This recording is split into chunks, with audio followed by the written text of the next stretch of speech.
Good evening. Welcome to DRM News. Here are today's top stories from around the world.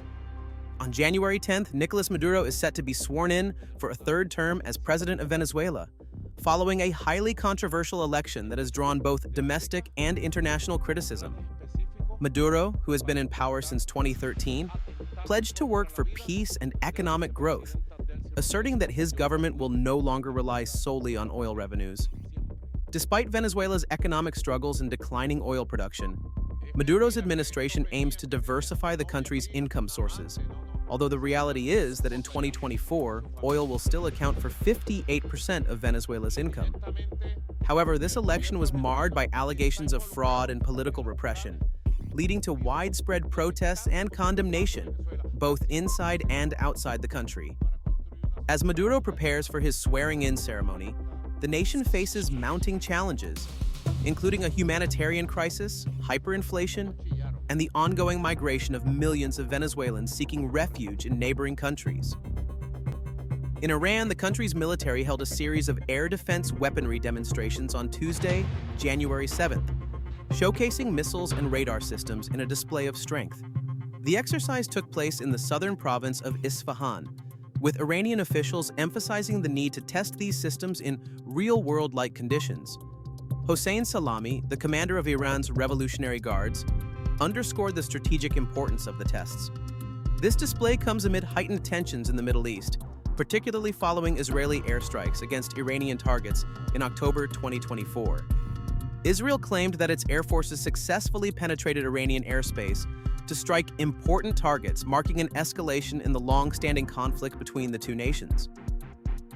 In international news, Donald Trump Jr., the eldest son of U.S. President-elect Donald Trump, arrived in Greenland's capital, Nuuk, for a private visit on Tuesday, January 7th.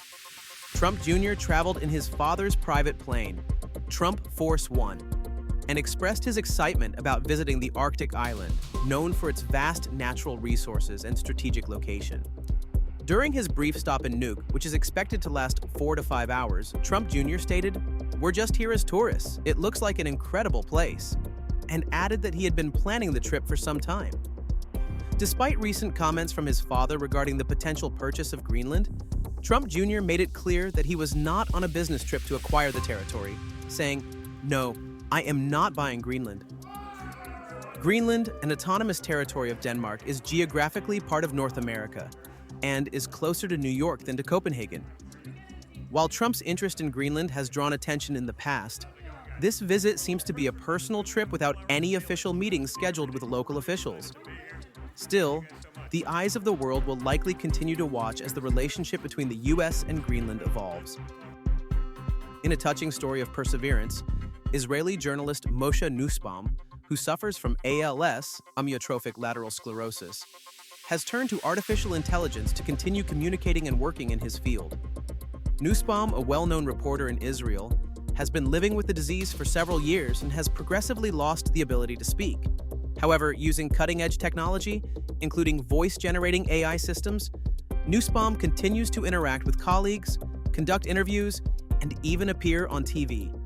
This highlights not only the advances in technology that are helping people with disabilities, but also the resilience and determination of individuals like Nussbaum, who refuse to let their circumstances define them.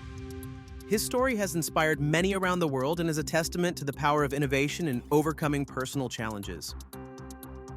And in lighter news, we turn to Brazil, where 116-year-old nun Inah Canabarro Lucas has been recognized as the world's oldest living person.